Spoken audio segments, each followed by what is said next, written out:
alcohol is a carbon chain that has an OH coming off of it. If the carbon that has the OH attached to it is bonded to 1, 2, 3 other carbons, it's described as a tertiary alcohol. If you have a tertiary alcohol, you can turn it into an alkyl halide.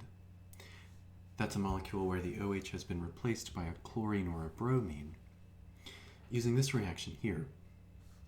You would add HX.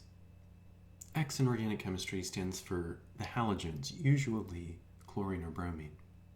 So if you want to replace the OH of a tertiary alcohol with Cl, you would add HCl. If you want to replace the OH of a tertiary alcohol with bromine, Br, you would add HBr. Ultimately, you're replacing or substituting this OH with a Cl. So this is a substitution reaction. And as we'll see, it's an SN1 mechanism. So with a substitution reaction, you have to get rid of what was there originally and then replace it or add the new thing you want. The thing we want to get rid of is the OH, or the alcohol. An alcohol is a bad leaving group. If this were to leave, you'd have a full negative charge on an oxygen atom, which is a relatively small atom. If a full charge is in a small space, it repels itself, and that's very reactive. So this can't leave the molecule and be stable. It's a bad leaving group. The way we can change that is by doing a proton transfer. A proton transfer puts an H+, takes an H+ from one molecule and puts it on another. So in this case, we're adding that acid, HCl.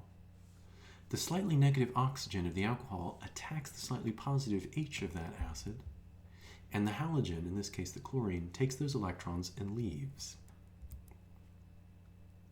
So now what was an OH is an H2O with a positive charge.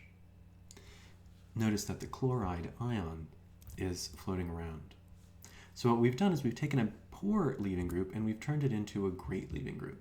This can leave the molecule and be stable. It would just be water. And so that's what it does. This is where we can start our SN1 reaction. The leaving group leaves. That's the first step of an SN1 reaction. So these electrons that are holding this leaving group onto the carbon chain, they go onto the leaving group, and the leaving group leaves.